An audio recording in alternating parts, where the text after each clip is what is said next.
Welcome to TrailRecon. I'm Brad, and I'm back here in Moab for Easter Jeep Safari. And I am really looking forward to spending a couple days out here exploring some great trails, putting my Jeep Recon One through its paces with some of the new modifications I've done. We're going to be hanging out with Jeep and checking out some very cool vehicles and getting a little insight on what they're working on. But more importantly, I'm out here this morning with some good friends. I'm out here with my buddy Marco from Overland X, Jerry from Shift Auto Works, Matt from Ozark Overland Adventures, and my good friend Shaun from The Story Till Now. And we're gonna go explore a trail that none of us have ever done. It should be scenic, it should be fun, and it should be a little challenging. This is gonna be a great adventure, guys. Let's go see what happens. So good to be back in Moab, and so good to be with these guys. You know, I was out here with Marco and Jerry not too long ago, but I haven't seen Shaun in a minute, and it's been a while since I've seen Matt, and I already know that we're gonna have a whole lot of fun today. And the trail we're starting out on is gonna be just kind of chill and easy and scenic, but then we're aiming for a trail that's called the Pickle, which is supposed to be a pretty good challenge. And I think it'll be fun for all of us to see what our rigs are capable of. So it should just be an absolutely incredible day out here. To get to the start of the Pickle, you first got to pay your dues on the 3D trail. It's called 3D because of the constant elevation changes as you navigate the hidden canyon area just a few miles north of town.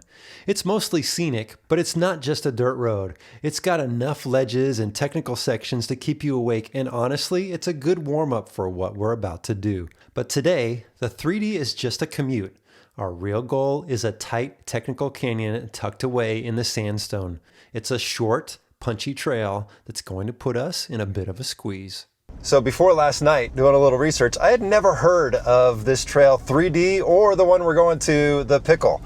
But already, it's turned out to be pretty nice. We're climbing up the mountain here a little bit. There's been a couple little rocky obstacles, some stair steps, and it looks like we're gonna get some great views coming up, which should be cool. But I'm excited to check out the Pickle, which is only a 1 mile long trail, but there's some really good obstacles that I think are gonna put these 37s, the skid plates. We'll check out my new departure angle increase and just see how Recon One performs. And also, this is Marco's maiden voyage on his 40-inch tires, so it'll be interesting to see just how well his Jeep performs out here. But at the end of the day, I really don't care. I just want to have a good time with my friends, and that's what this is all about, to be honest. One of the best parts of coming back to Moab for Easter Jeep Safari isn't just the trails, it's the people. It's been several months since I've wheeled with Shaun and Matt, and it's always good to be out with Marco and Jerry. And these are the guys you want in your group when things go sideways. They're skilled drivers, they live for adventure, and they keep a level head when the hardware fails or the obstacles become too challenging. And out here, it's rarely a matter of if something fails, but when. We were climbing our way up a steep technical section that required some good tire placement and your lockers turned on when Shaun started having some electrical gremlins in his Jeep. This is where the team dynamic really kicks in. Nobody's complaining, we're just shifting from wheeling mode to diagnostic mode to get him back in the fight. What's going on, dude? I'm dead. Oh, you got all the lights on. Yeah, I can't shift. Oh, you can't even shift. My coolant temp, well, that's probably, my wipers just came on. Oh, your windshield wipers are on. Well, that's helpful. Yeah, I can't do anything. I can't even shift Oh, out. dude, that sucks. I'm sorry. Yeah, it's always when I'm on like this slight incline angle and stops. Oh, no. So. Always at the base of an obstacle. Electrical gremlins are sometimes extremely hard to find, and well, we weren't going to be able to diagnose his Jeep today, but after letting it cool down and a restart, we were back up and running. All right, everybody made it up that little obstacle there.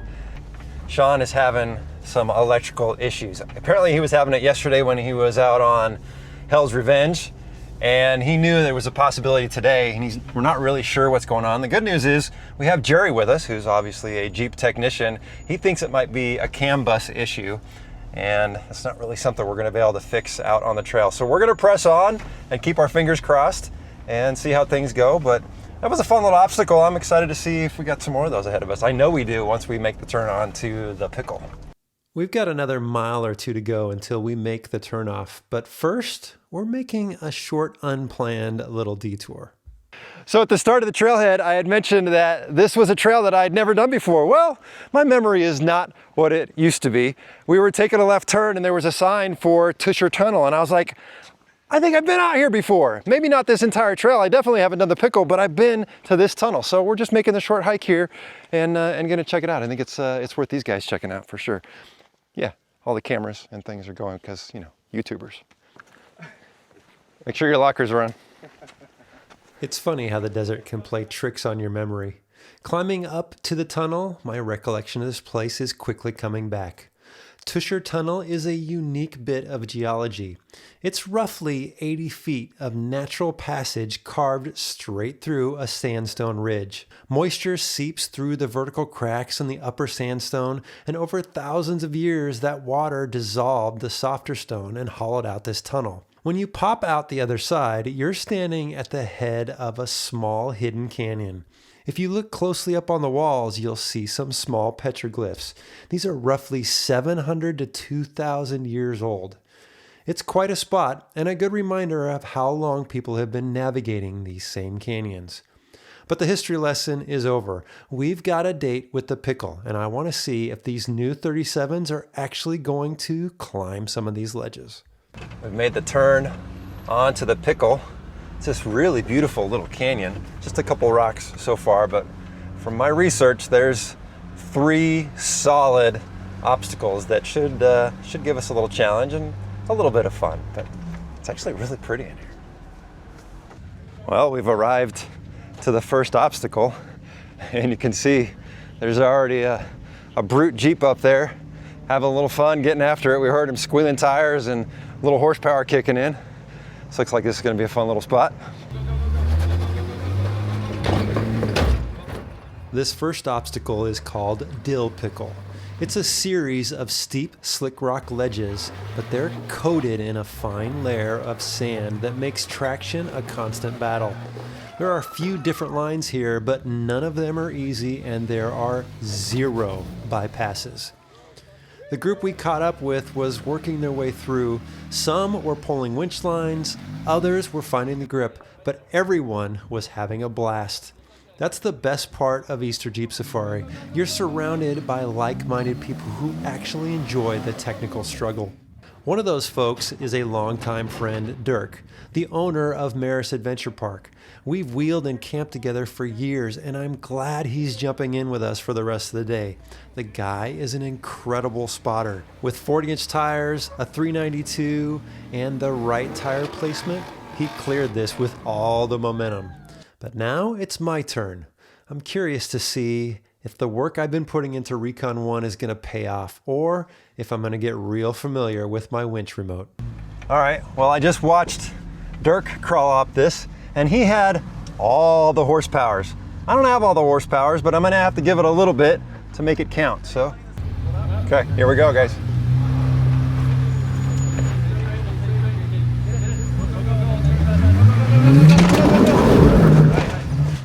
We'll bring you over just about 1.5 feet, and I think if you do that exact same thing, you're going to climb.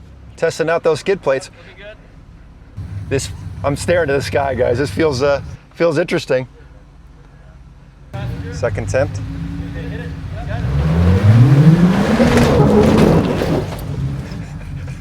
Okay. Did not make it. Actually, I think you're not in a bad spot right now. Yeah! There we go. That was all spotter. That was all spotter, Dirk. Thank you, sir. It feels really good to have cleared that ledge unassisted, and it validates the setup for Recon One. But the job isn't done until the whole group is up. This is where the real work starts. We had tires screaming for grip on that sandy slick rock, plenty of chassis bumping, and the kind of high-centered bangs that make you glad you spend the money on some quality skid plates. Most of the guys found the tire traction, but Matt was the last man standing, and the trail just wasn't giving him any favors. This is a critical moment in any group ride. You can sit there and beat up your equipment to death trying to prove a point, or you can reach for the tool that every capable trail rig should have, the winch. Knowing when to pull cable is just as important as knowing how. There is no shame in it. In fact, recognizing the point where you're risking a broken axle or flopping a rig is the mark of an experienced driver. You're not here to break parts, we're out here to complete the mission. We got the line out, and thankfully there's a solid anchor at the top, and we let the hardware do the heavy lifting. With the group all back together, we made the short drive down the trail past the balancing rock.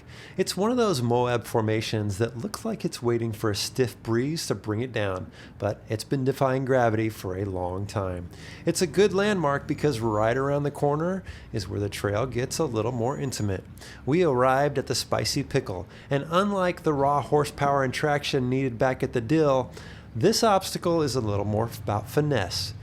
It's a notorious V-notch squeeze that forces you to be precise with your tire placement. 1 inch off and the canyon wall will start to claim parts or scratch you up a little bit, which I will find out about. All right, this is a very narrow section. I was just coming through and I had to kind of come up on the wall a little bit. Definitely scratched up my new shiny fenders, but that's okay. That's what they're for. So this is a good little technical section right here. Nothing hard or crazy, but you got to get your line right. I guess that's one of the challenges having full width fenders is sometimes that's going to happen. But the nice thing is if I hit a muddy trail, my Jeep is not doused in mud. So it's give and take with these fenders.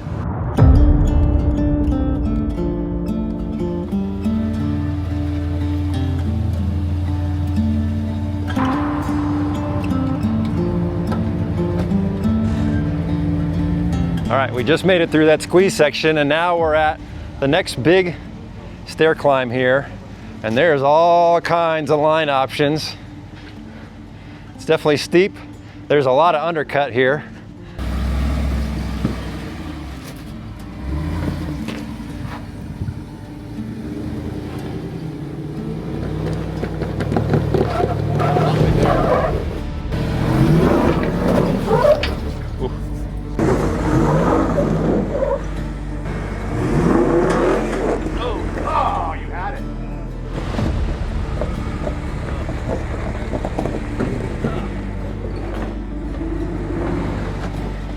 Okay, so we just watched Dirk try every possible line up that wall and he was just not doing it. So I think I'm gonna follow a very similar line that he took. See how this goes. There you go. Looking good. Yeah, you're on it.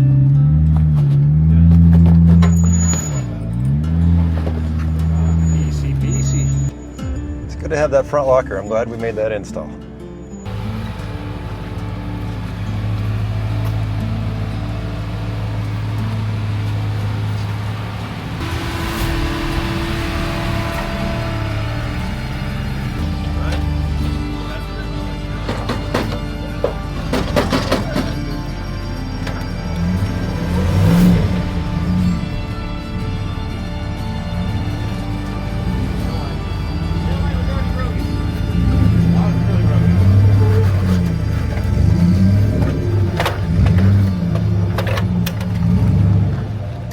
And Matt, thanks for the taillight entertainment there. That was great. Oh, you're very welcome. It was just a nice satisfying crunch. Hey, Matt, your right turn signal is not working. Well, we believe this is the last obstacle to get us out of the pickle. And this is one heck of a climb. There is a bypass for this one, but This is one of those that may look worse than what it actually is. yeah, you might be able to crawl up this, honestly. Last up is the Jalapeno Pickle. There's a slight bypass here, but for this group, that wasn't on the table. We came for the full experience. The first step is an easy climb, but then the trail starts to squeeze you in and the V-notch tightens up and you're dealing with a nasty undercut ledge. It looks like a point and shoot obstacle where you can just crawl straight through, but the geometry of the rock says otherwise. It requires some technical maneuvering. As for the name of this obstacle, I can't say I've ever eaten a jalapeno pickle, but I'm definitely getting a taste of the heat today. This is exactly why I'm building up Recon One.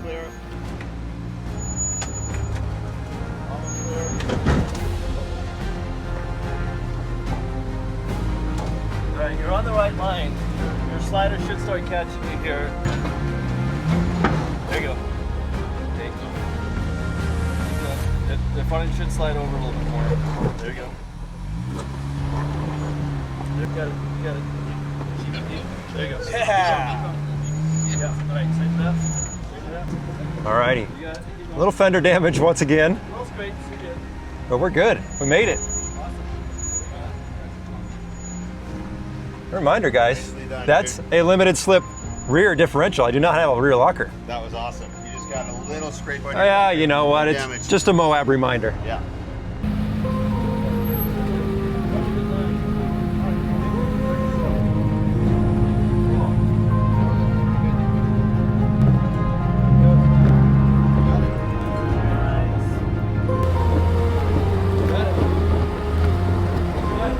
Got it. You're looking good.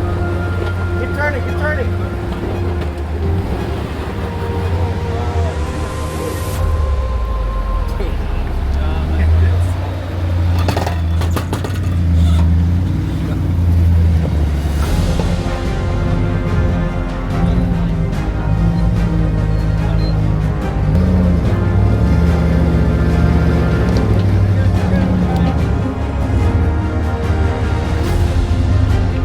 Smell rubber. Right, the pickle is complete. And now we are heading out of here. We're gonna kind of backtrack a little bit. We do have a dinner with Dana Spicer that we need to be at this evening. So we're gonna head back, go get cleaned up, and then go hang out with some good friends.